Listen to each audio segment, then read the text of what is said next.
Hi,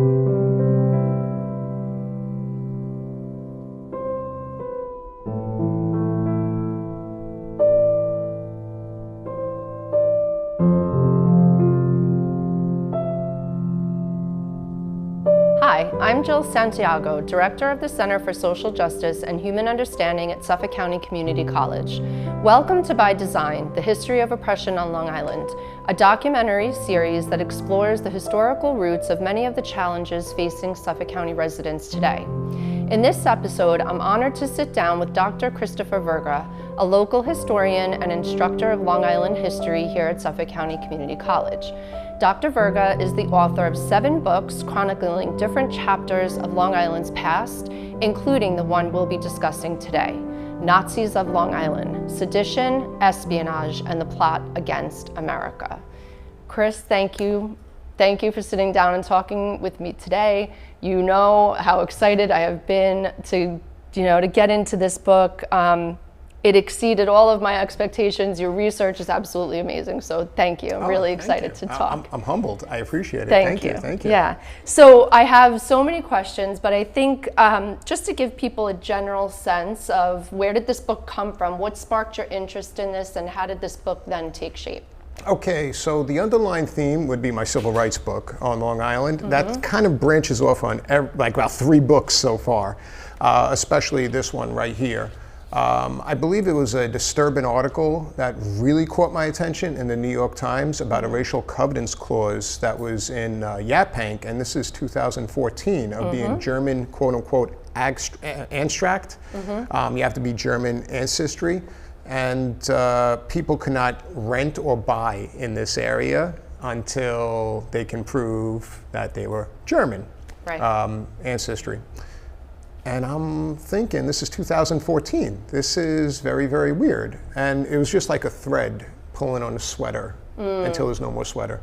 Yeah, And it's an unbelievable story. I remember that case because in 2014, I was sitting up in the Holocaust Museum here on campus, and the district attorney knocked on the door asking, what do we know about this place and this restrictive clause that's in the community that was Camp Siegfried, which we'll get to. But I guess to set the stage, can you talk a little bit about the atmosphere in Suffolk County or on Long Island in the 20s and 30s and how that contributed to Nazis being here and in some extent, really having a pretty prominent presence?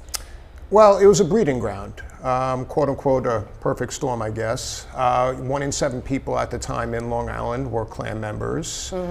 So that was, the hate was there, a lot of the bias was there. You had high unemployment at the time. And also you had this move to be isolationist.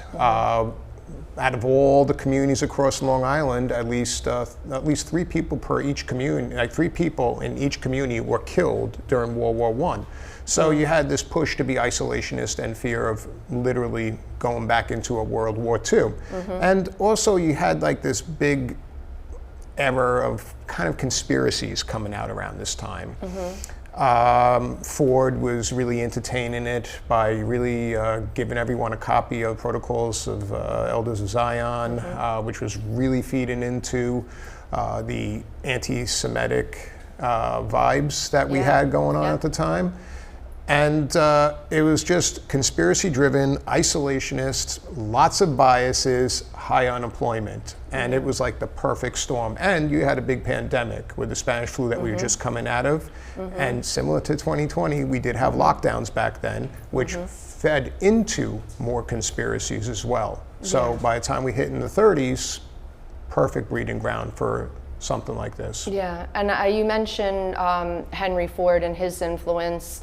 And I mean, really, when I think a lot of time when students think about anti-Semitism, they think about it in places very far away. The reality is America had its own problem due to Henry Ford's influence and others. I guess in chapter 3 of the book, you discuss the foundation of the German American Bund and the role of the Friends of New Germany and other such groups. What can you tell us about those groups and their influence? Their influence was a direct result of Hitler's rise to power and fascism in general's rise to power in Europe. quote unquote, Hitler's Nazi government did not have a direct influence on the Bund, but there was a more direct influence for the Friends of New Germany. And there was an indirect influence with the German American Bund. Yes, it wasn't direct, but there was an indirect influence. So the rise of these groups, once again, German nationalism, it was coinciding with what was going on in Germany, and they were feeding into a lot of the biases in the local communities, and they were also building alliances with the Ku Klux Klan. They were building alliances with Father Colligan's Christian Front, which was a huge anti-Semitic group as well. And it became kind of like a bridge for all these groups. And it was being brought to you by Nazi Germany. Yeah, so as you said, this is really the perfect storm of things at play here. And, again, extraordinary to think about the fact that this is our backyard, that Nazi Germany was, in a sense, had made its way here, right? Yes. Of course, you can't tell the story of Nazis on Long Island without discussing Camp Siegfried, the crown jewel of the summer camps and retreats in America. So tell us about the Yaphank camp. Camp Siegfried. So Siegfried, they named it after a mythological fairy tale in Germany, Prince Siegfried, who actually conquered, slayed a dragon and put this blood on him, which made him kind of almost indestructible, and he brought prosperity to the Germanic kingdoms. So a lot of the names, propaganda that came out of there came from mythical fairy tales, playing Wagner music all day, once again, more propaganda being fed. They were reading Nietzsche-like stuff, the Superman complex about the Superman, like the strong Aryans, et cetera, et cetera. So it came out of all this. They needed a summer camp for the next generation because they knew the future of Nazism would be in the youth. And this was that summer camp. This was the place to breed or to essentially create the next generation of Nazis. And Raleigh had this summer camp in Yaphank, of all places. I know it sounds kind of random, but once again, land was cheap, and train line went there. It was perfect for them. Raleigh had this. They also had a lot of German ambassadors showing up, and they were taking notes on where these people worked. They were taking notes on how to recruit them and sway them for other things, which I'm sure we'll discuss a little later. Yeah. But there was a bunch of these German American Bund camps, which once again, to elaborate, this is Nazi day camps essentially, or summer camps. But Camp Siegfried is probably the biggest of all of them, and probably the jewel, as you said before, of the German American Bund. Yeah, there's so many parts of this book that I literally out loud said, oh my God, what is happening here? Yes. One of those sections was about the teenagers in the camp and them not doing anything to prevent teen pregnancies to increase the German American population. That blew me away, quite honestly. And also just the sheer number of people that were coming there. I mean, you're talking, I believe, 100,000 people in 1937 that came out to yeah, well, there's a big distinction between what the German Bund says were coming and train tickets for the quote-unquote Siegfried Express. I'm going to put a shot in the dark here and say about 10 to 20,000. Of course, Fritz Kuhn, he was the leader of the German American Bund, and you know, he was a demigod in himself. He used to always exaggerate numbers. He used to say 100,000. A lot of the newspapers at the time said 100,000. But let's, for argument's sake, say 20 to 50. Which is still pretty. That's still incredible. I mean, when you think about Yaphank then, I mean, there's not much in Yaphank now. It's still very rural, and so to think about it in 1937 is wild. And also, if you look at Suffolk County in numbers, we talk about a population of 197,000. So you know, almost 50% of the you know. It's unbelievable. One of the other things that shocked me was reading about the plans that they had for the city of Siegfried. Tell us about that. Oh boy, yeah, that was. I'm happy that did not, you know, take material. Well, in a way, it kind of did, not the way they wanted. Let's put it that way, because once again, we did talk about 2014.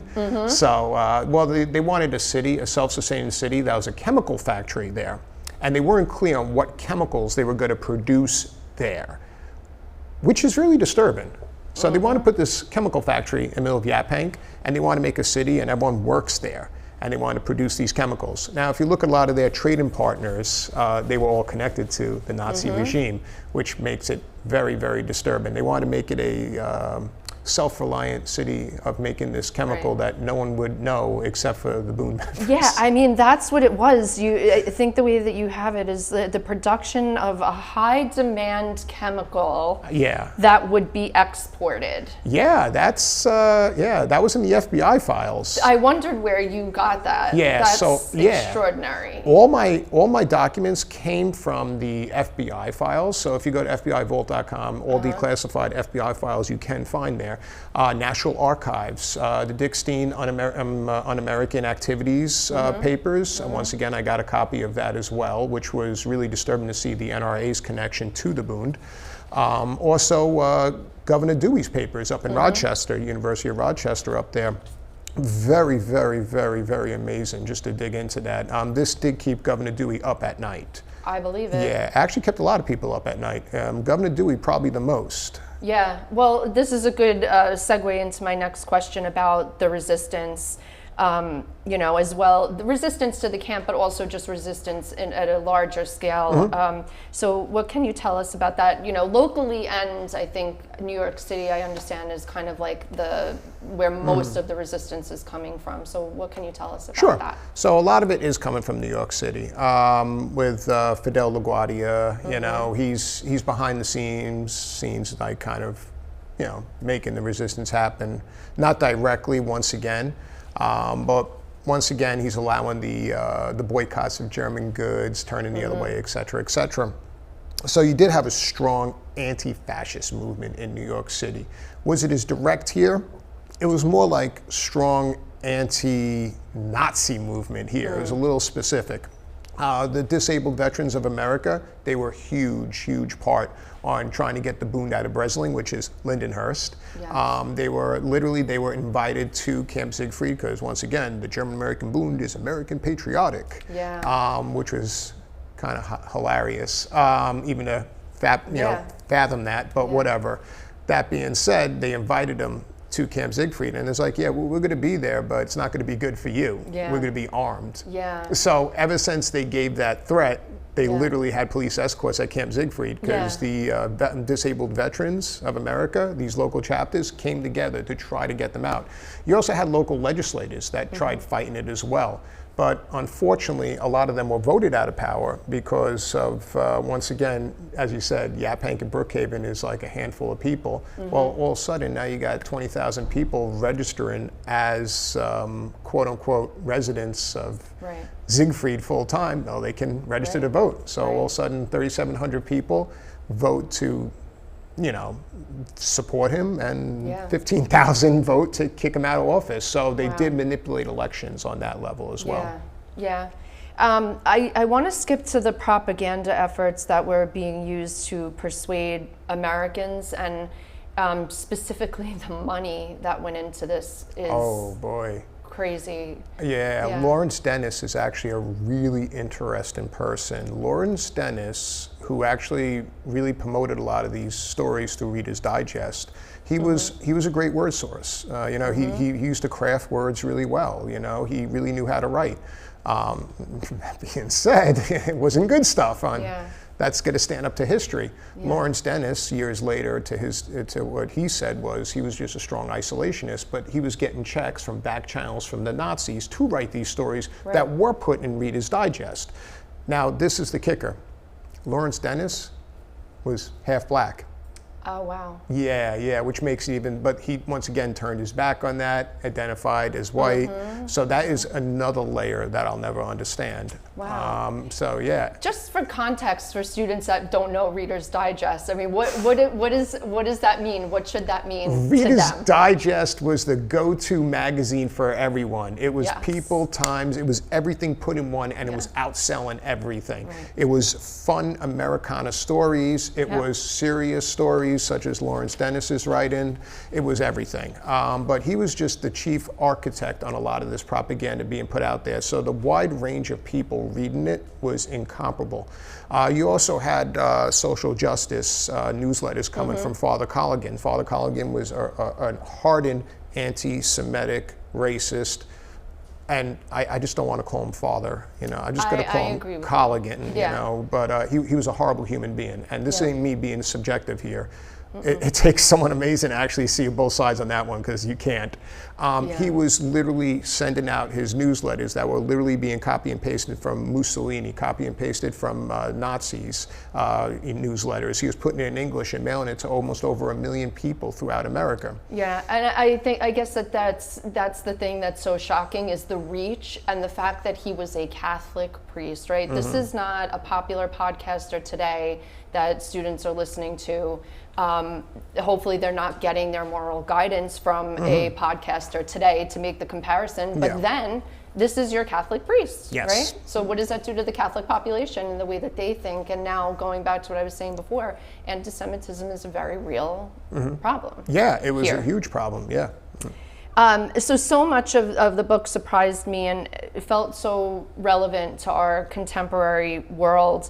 But no chapter felt more real to me than the chapter on fighting misinformation through propaganda.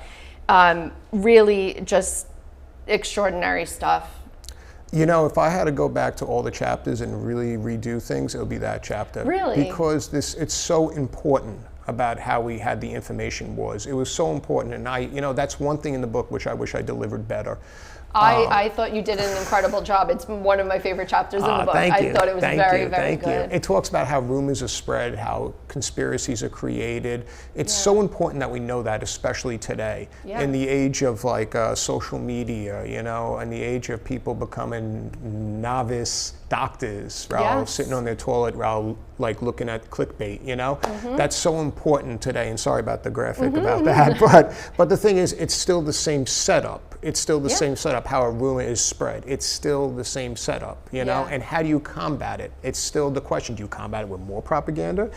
How do you combat it? And that's why that chapter is so important, because we're still plagued with this today. You know, once again, what did they say during the 2016 election? We had Twitter bots that Putin put out there, you know, of misinformation. It was like thousands and thousands of Twitter. I know it's X now, excuse me. But the thing is, those Twitter bots, and it got into so many people's hands, and people started believing BS over truth. And truth is under attack today. And that just shows it's been under attack, even 80 years ago. But leaving on a good note, we got through it back then. Yes. And I'm very optimistic that we will get through it again. Yeah, that's how I felt as I was reading it. You know, this is not the first time that we've been in this place, but information and how accessible it is now is so different. And one of the things that I loved in the chapter that you got into was our secret weapon, the truth. Yes. Tell us about that. Well, essentially, it's the government coming back. You know, it's the government coming back at the propaganda of misinformation with truth. They're trying to deconstruct a lot of this. They're trying to deconstruct the rumors. They literally have people in every community that are taking notes on these rumors, and they're literally targeting those rumors to debunk them. Yeah. That's the thing. I don't think we can do that today. Well, that's it. I mean, it would be if we were having fact checking in every single news program, and, you know, and I mean, there's a lot less choices in the news than there is now. Yeah, right? that is true. But the other thing is too, what the government found out in those National Archive records, when I did put that chapter together, which I really wish I elaborated more on, it drives me nuts. There's so much to unpack there when looking at the National Archives, but can we do that today? You know, can we do that today? Like you said, we're a mixed bag. Yeah. You know, because truth is under attack once again, and I keep elaborating on that. And also the other thing, which is similar to back then today. Sorry about that. Yeah. One of the biggest problems is faith is not meant to be rational. You understand? And people are putting so much faith into things and divorcing ration. Yeah. And that is what's really spurring this. So when they said our greatest weapon is truth, they were trying to inject ration into things. Yeah. But once again, I know I was optimistic on the last question, but can we bring ration back? Yeah, absolutely. So I think one of the more interesting things for a lot of people reading this book is going to be the spy stories. Of course, that's always fun. Yeah, what of those stories would you like to share? if any of them in There's particular? There's a lot. There's a lot. Okay, but let's talk about what they all have in common. Okay. Vast majority of them were Bund members, German American Bund members that were recruited from their hate to turn their back on their country and literally forget who they should be patriotic to. They became patriotic to an ideology that was far, far away through conspiracies and misinformation. And look what they did. They sold our secrets through Sperry's autopilot, Sperry's long-range bomb sites. Just think how many Americans that killed when we got on the battlefield, unfortunately. So that is crazy enough. You know, like we took hook, line, and sinker into these conspiracies, and it wasn't just that we were in a back room just talking among crazy friends. We took that and created sedition against our own country. And that's actually what they all have in common. But the spy rings were so intricate. You know, they weren't just like aviation plants like Republic, Brewster, or Sperry's. They were the ports, the timetables of the boats coming in and out, which Nazi U-boats were hanging out off our coast and blowing those boats up. You know, thank God they were just oil tankers and not troop carriers, because, you know, I feel bad for those people too. I'm not trying to underplay, but a troop carrier would have been horrible. It would have been a blow. So, but this is where we were at, you know, and they were all recruited through their, I was going to say a curse, I caught myself. You know, some screw it. They were all recruited through fuckery, essentially. And excuse the language again, I do apologize. But, you know, that's the only way to express it. The research that you uncovered on the Benson House, fascinating. I had heard about the Benson House a number of years ago and did my own Google, you know, not your deep dive research, but there really is not a lot to be found. So I was so impressed by the connections that you draw between the Benson House, which I want you to describe, but then the Benson House to these major World War II events, especially the Manhattan Project and the success of T-Day, tied to Wading River. So tell us about the Benson House. So let's just unpack this. It's an Episcopal day camp now. So there's nothing seditious or salacious there. It's a bunch of kids having a summer camp now. So I just want to unpack that. So I've been to the property. I did go scope it out. Okay. I always, when I teach it in class, I give that thing right there. This, you know, just to make sure they know. So don't scare the norms when you go there. But the Benson House literally was supposed to be a safe house. We had multiple safe house and radio transmission sites for these spy rings. One was in Centerport. One was Benson House. A bunch were in Manhattan, Bronx, et cetera, et cetera. Benson House was one of them. So they literally took somebody that was supposed to be stationed to the Benson House, made him a double agent essentially, and implanted an FBI agent there. Now, the funny thing is the Nazis picked it because it's literally in the middle of nowhere, tall pine trees, you can hide a big radio tower, perfect. But the fun fact was they put an FBI agent there, told the whole community he had tuberculosis, and you know, I'm sure I'm scared of tuberculosis today. And they literally put these motors, these 350 motors, these big block car motors in the basement, and they put mufflers on them so they didn't draw too much attention from electricity. And they literally just had a radio station going 24/7, and while they were making contact, they're feeding false information to the Nazis, and they're really buying it, you know. It could be troop mobility of these troop carriers, you know, like this is when they're coming out, and in between that time while they're feeding them false information, they sent them out. No U-boat struck them. Of course, we have heavy water. Heavy water is a component in making nuclear weapons, you know, and all these minerals. So they sent out fake information on who has these storages of heavy water and what are we looking at on occupying Iceland. Once again, we're sending all this fake information out, and it's a diversion campaign, and it's working really well. And it did it helped us pave the way for the D-Day invasion, because those troop carriers did get there safe to the European theater. It did pave the way for the Nazis to look for heavy water that wasn't there. You know, that really helped us out to get the Manhattan Project and get the nuclear bomb off the ground. And once again, we had to give them something, so we did give them like something about related to the P-47 Thunderbolt. After we're coming out with a P-51 Mustang from Grumman's, you know. So like the self-sealing tanks, you know, we acted like it was all secret when we sent stuff there. So we did give them something, but it was something we gave that was on its way to be obsolete. Got it. So smart. yeah. Well, I really have enjoyed this conversation, the book, the research. You're making me a better teacher for my modern American history students, so thank you for that. My last question for you is, what do you hope readers take away from this book? What are the conversations that you hope are sparked by your work? I think we spoke about this when we were off the camera. I don't know if I brought it up already, but once again, Mark Twain always says, history doesn't repeat itself, it rhymes. Yes. And that's unfortunate, like stuff that rhymes better, but this rhymes. Yes. We literally are creating an environment again. Like this could happen again. This is, we're not immune to this. And this should be a dire warning of what happens when you put too much faith into a demigod and into a kind of like a belief system that's not even anchored in ration. When you take things like the replacement theory, once again, this is reoccurring in that book. You have 1 in 7 people that are Klan members on Long Island because they feel like they're being replaced by a heavy Catholic population of immigrants. Once again, we have to avoid a breeding ground like that again. We have to. And this is the best way, knowing our history, and knowing that it may rhyme, but let's not make it repeat itself. Yeah. Chris, thank you so much for sharing your work with me today. Your insights into this dark chapter of Long Island's history not only illuminate the past, but also help us better understand the world that we're living in right now. It's truly important and impactful work.